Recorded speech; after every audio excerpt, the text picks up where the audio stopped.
big surprise when I memorized the Sermon on the Mount is the whole thing is about a reward. He says reward in here 7 times. Like if somebody were to ask me, why should I be a moral person? I would say, because it's a reward. You get the reward. Most religious people say, because it's right, because you fear God, and that's true. But it's really Jesus is like, no, this is a pretty good reward.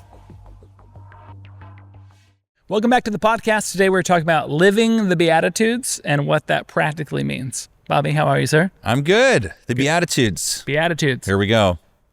I don't know if this podcast is going to go the way you want it to go, because I diverge on the Beatitudes from like 99% of Christians. Oh, well, I'm more excited now. Okay. I was worried we were just going to just coast through. We're not supposed to obey the Beatitudes. Okay. Well, first, before we get to that, I remember in Israel, I think we're on the Mount of Beatitudes. Yeah. I'm pretty sure that's the real spot. Do we know where you gave that sermon on the Beatitudes? Yeah, I know. It is that mountain. We just don't know if that's the spot on the mountain, but it's the right general place. And mountain in Israel means small hill. Yeah, for sure. Yeah. So I've seen like 2 listener questions about wanting to hear about the Beatitudes. Okay. So I'm excited to hear this. I'm more excited now that you have a controversial view on the Beatitudes. Can we just go start jumping into them? Yeah. Okay. Well, no, we can't just jump into them. We can't just jump in? Because if you jump into them one by one, you're not doing what they're meant to be. Okay. Well, so I might have ruined your whole thing. No, I don't have much to think. I want to hear about the Beatitudes. Okay, the Beatitudes. And how we practically implement them, or do you don't practically implement them. Okay, you heard it here first. So 99% of other pastors, including my grandfather, would be like, these are 8 commands that Jesus gives to the opening of the Sermon on the Mount. Now, I spent a lot of my life in seminary studying, and I feel like I'm close to being almost a scholar on the Sermon on the Mount, just because I memorized it and I studied it, and I studied under not a super well-known guy, but well-known among pastors named Dallas Willard, who is really big on discipleship. And the Beatitudes, again, maybe I'm wrong. Yeah. Maybe I'm wrong. And wait, hold on real quick. If the listeners are like me, they actually don't know what the Beatitudes probably are. Okay. So maybe I'll say 3 of them, and that will trigger. Yeah, so, blessed are the poor in spirit, for theirs is the kingdom of heaven. Blessed are those who mourn, for they shall be comforted. Yep. Blessed are the meek, they shall inherit the earth. So this is probably jogging your memory of what the Beatitudes are. Matthew chapter 5. Yeah, that's Matthew chapter 5, 3 through 12. And we can read more, but just so we're on the same page. Sorry, I interrupted you. Yeah, so the Beatitudes are the opening statement of the Sermon on the Mount.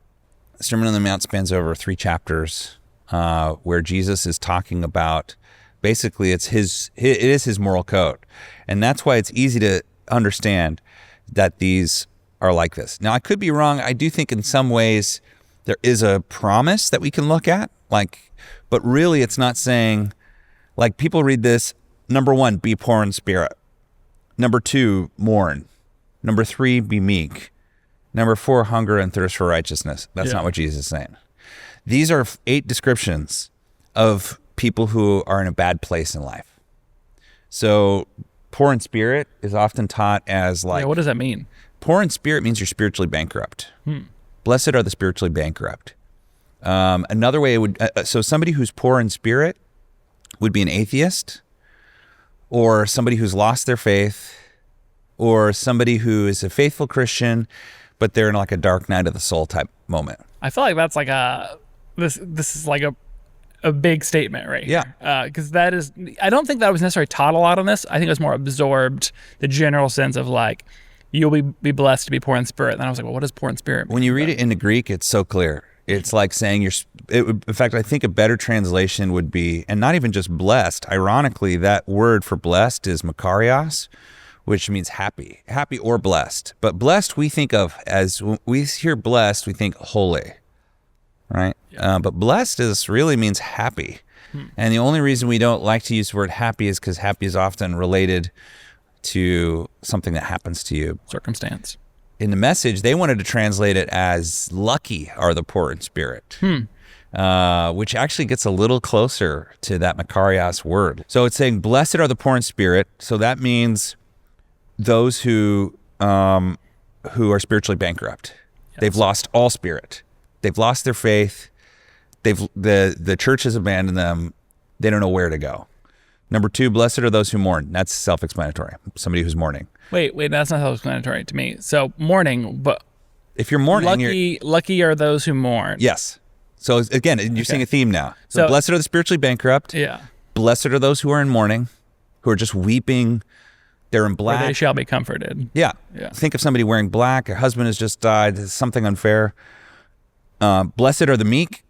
Now, meek is often associated with humility, but this word really means a doormat. Like somebody who's meek often can be somebody who's been walked over. Yeah, taken advantage of. Blessed are those who hunger and thirst for righteousness.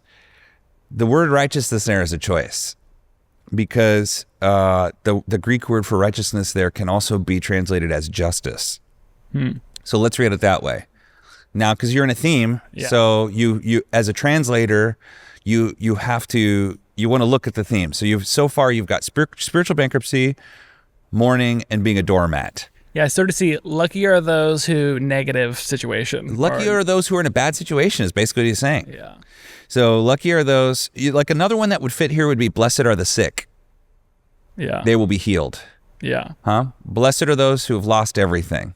It's going to be replaced. That's how you're supposed to read it. Not be sick, not mourn, not be spiritually bankrupt. Yeah. Blessed are those who hunger and thirst for righteousness. Let's read it as justice. Blessed are those who hunger and thirst for justice.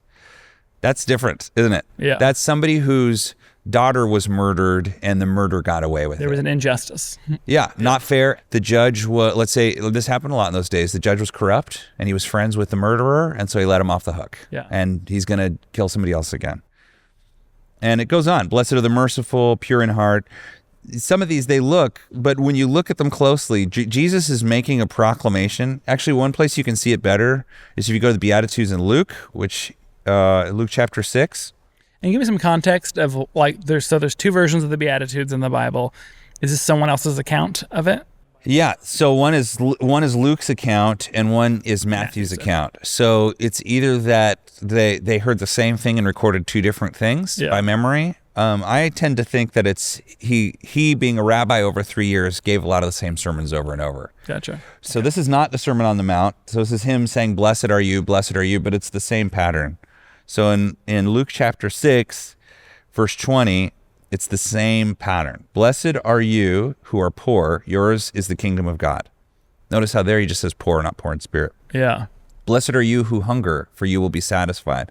Blessed are you who weep, for you will laugh. Blessed are you when people hate you and exclude you and insult you and reject you because of the Son of Man.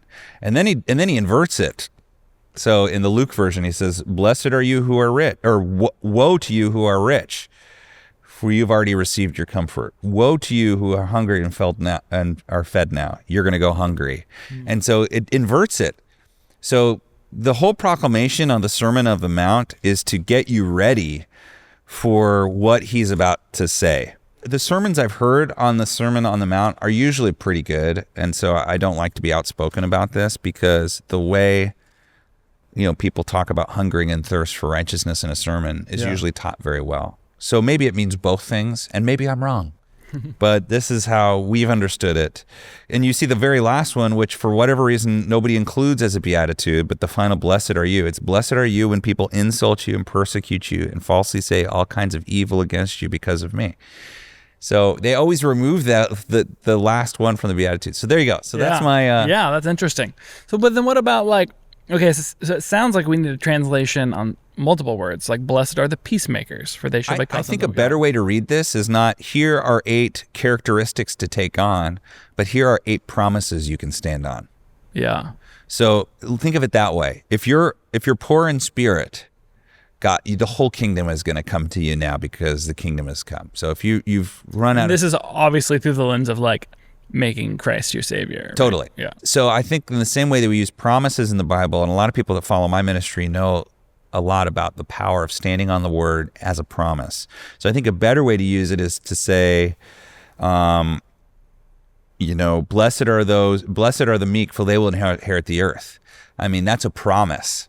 So if you're a doormat and you turn the other cheek and people say horrible things about you and all this stuff, and you just let it slide in a way, I think that there's a way to say, Lord, you said, blessed are the meek, they're going to inherit the earth. That's a promise. Yeah. So to look at them, I would rather people look at it as, if I were going to sum this up in one sentence, I would say the Beatitudes are 8 promises or 8 rewards rather than 8 like moral codes. Yeah. If that makes sense. Yeah. So there's one of these. So this is for sure messing up my view of it. Yeah. That's good.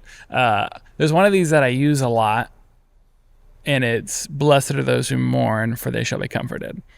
And I feel like if someone's going through something really hard, or they lost a child or something like that. And I've seen, feel free to tear this apart. But I've seen, like, I'll have someone who loses. I have 2 friends that lose one person, and one person I feel like really mourns, and then within like a day or 2, they seem to be like really trusting the Lord, and then someone is like they seem to really hold it all in and not really process it and just stay away from it, and they seem to kind of be struggling for like months and months, and grief it's different for everybody. But in my mind I was like, oh, it seems like the one who mourned was blessed, and like unto the Lord, and the one who didn't find comfort, does that still work within this context or no? I think it does, in the sense that they receive a promise. If you're mourning, you can receive a promise of comfort from the Holy Spirit. So it depends on what you're saying there. If you're saying there's a command to mourn, I think that's wrong, actually. Yeah, I didn't see it as a command, but more like. But if you're mourning, there's a promise that you'll be comforted by the Holy Spirit. Interesting. Okay, and I guess you could argue that both people are mourning, just differently. I think what you're doing a little bit is looking at this through the lens of psychology. Yeah. Which says, don't shove things down, let it fly. And to be honest with you, having been in that world for a long time, every year I grow in the Word, I become more suspicious of that philosophy, which is founded on a guy named Freud, who was a psychopath. So ironically, I think I knew this is where this would lead, but I still think it's good to talk about. So I would say in some ways we don't want to bury stuff and pretend like I'm fine. Yeah. But the world is not like that anymore. The world loves to. We're not supposed to grieve the way the world grieves. Yeah, I grieve with hope. If you're a believer, in some ways, death isn't a big deal. I mean, if our whole existence is like this wide times a million and forevermore, and what we're experiencing now is like this much, and we're like, this is the beginning of where we are, and we're like right here, and we're really worried about this part because somebody left here instead of here. You know what I mean? I don't want to demean it. Yeah. But I've had a lot of grief in my life. We've mourned a lot of things. We've had a lot of loss. I think that what happens with grief is it can turn easily into despair. Yeah. If you're not careful. In the heart of don't shove it down, you can actually dwell on it, fall into self-pity, and the worst, fall into unbelief. Yeah. And I think that unbelief is way more destructive than, maybe shoving something down a little bit. Yeah, totally. So it's a kind of finding a balance, but I would say that the command from the Lord, in Joshua 1, it commands us not to be discouraged. Have I not commanded you? Do not be afraid. Do not be discouraged. Yeah. Also, do not let your heart be troubled. Yes. There is a lot of these. And the scripture says we don't grieve the way the world grieves. Yeah. But that still implies a type of grief. Totally. Yeah. Yeah, it's a type of grief, but it's different. Yeah. And I think that adds up to me. Tim Keller gave the sermon on before Lazarus was raised from the dead. And I think there's multiple views on this, but Jesus wept. He wept. Yeah. And Tim Keller's thought process on it is it was a grief of death itself. Yeah. Even though he knew he was about to raise him from the dead, like there was still that. How do you feel about that? Well, number one, as a general rule, I can't disagree with Tim Keller on anything, even if I do disagree, because he was the man. Yeah. That sounds right to me. I just am such a big believer in faith. Yeah. And the power of faith to transform a heart that I want to be very careful. I just don't think the world has very much to offer. Yeah. I don't think the fruit of a lot of what the world is offering is helping as many people as it claims to help. I totally agree with that. And so what Tim Keller there is saying is probably true. And Jesus does grieve. And then we have the Psalms, where the psalmist is, but he always comes out, usually almost always every negative, like dark psalm ends with some kind of statement of faith. Yeah. And also David didn't have Christ. The Messiah hadn't come yet. We're living in the age of the Lord where, he's going to return soon. And in that middle space, like I think one of the greatest troubles in the American church today is carnality. And carnality is often viewed as sexual sin, and it is. But at its heart, carnality means caring more about this world than the world to come. Totally. And in fact, that leads to sexual sin. Yeah. If all you're thinking about is this life and not the life to come, it leads to all sorts of flesh sins. Yeah. But Colossians 3 says to fix our eyes on things above and not on earthly things. Yeah.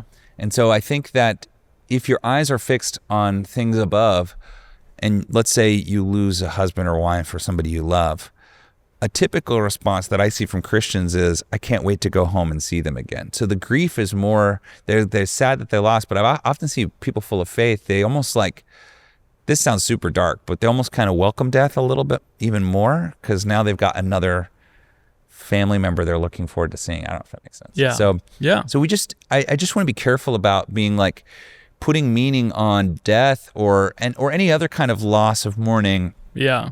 Where it's like final and over. Yeah, I think that's exactly right. I think the thing we ought to grieve the most is somebody who dies and didn't know the Lord. Yeah. That's sad. Yeah. That's really sad. Yeah. And again, why we ought to be super motivated to share our faith with as many people as possible. Yeah. I feel like you do a good job communicating this too. I feel like it's helped me even a lot. I think that for me to see Jesus grieve and then raise him from the dead is like, he's full of faith even in the midst of that grief. But I will say, I think one of the biggest things in the past couple of years I've really come to see is like self-pity is I think it's like an evil spirit. Yeah. Like, I think that it has never served me. And I felt like the more I hear from the Lord, the more it's like, don't even let it in the door. Yeah. It's like an anchor, just waiting to hook on anything it can and pull it down, And I think at one point I would have felt like, oh, that's a little harsh. But I do feel like when things go to self-pity, which sounds harsh if you're grieving, I know, but it's not something you want to welcome in the door. Yeah. Yeah. You got to really guard your heart when you're mourning. Yeah. So I don't think this is a command to mourn. If you mourn, you'll be comforted. I think it's not saying if you mourn, you'll be comforted. It's saying those who mourn and are in the kingdom, they're going to receive comfort from the Holy Spirit. And that's real. It's a real comfort. Yeah. And comfort means I'm sad, but I'm comforted. Yeah. And there's still more for me. There's more for my life. This is a small part of my existence. Yeah, so like this is essentially saying there's good news for those that are suffering. There's good news. That's what the main thrust of the Beatitudes is, to read the Beatitudes as a promise. If you're at this stage in your life, like even a peacemaker is actually more like a police officer. So think about how peacemakers are oftentimes in the middle of two people. They're in the crossfire. They're actually fighters. Peacemakers are typically fighters, and they're misunderstood. Think about how police are maligned in our culture now and disrespected, and yet can you imagine our world without police, And so that's a bummer to, in some ways you think about poor police officers who are laying down their lives literally and not receiving the honor and respect they deserve from a lot of people. Yeah. They're going to be called children of God. Well, that's a promise that if you're a good cop, you're a child of God. Yeah. In a way more so than other people. But so anyway. Cool. Yeah. No, that's good. I feel like I would probably retitle this one now to more like Unlocking the Beatitudes. Yeah. It's a nuance, but I do think it's important because it's easy to think of it as a command because the rest of the Sermon on the Mount is a command. Yeah. Most of it's like, do this, do this, do this, do this. Yeah. And then he finishes with, anyone who obeys my word is like a man who built his house on the rock. Yeah. So it's literally about obeying, but it starts with a promise. And that was the big surprise when I memorized the Sermon on the Mount is the whole thing is about a reward.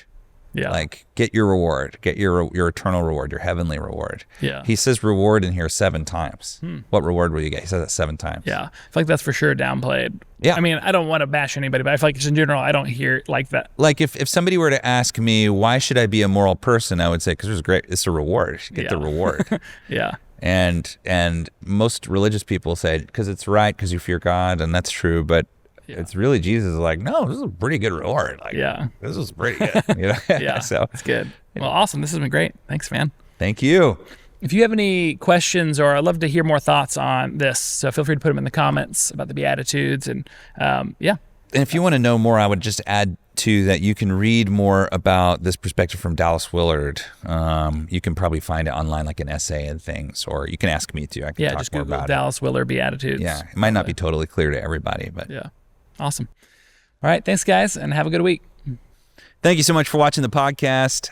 We really appreciate you being a part of it. And, if this is something that you like, there's real ways that can help us. Like if 5 to 10 people share this or like this video, it actually causes it to exponentially go out to way, way more people. So thank you for you guys that do that. Another way you can help us is we lose money on these podcasts. And of course, it's totally free, but it's always great if you really love it, to make some kind of, financial contribution to our church. It helps us keep doing this. We love it. We love doing it. We're happy to get it out for free, but if you feel led to make some kind of financial gift to us, there's a link below. But anyways, we love you guys. Thanks so much for everything. God bless you.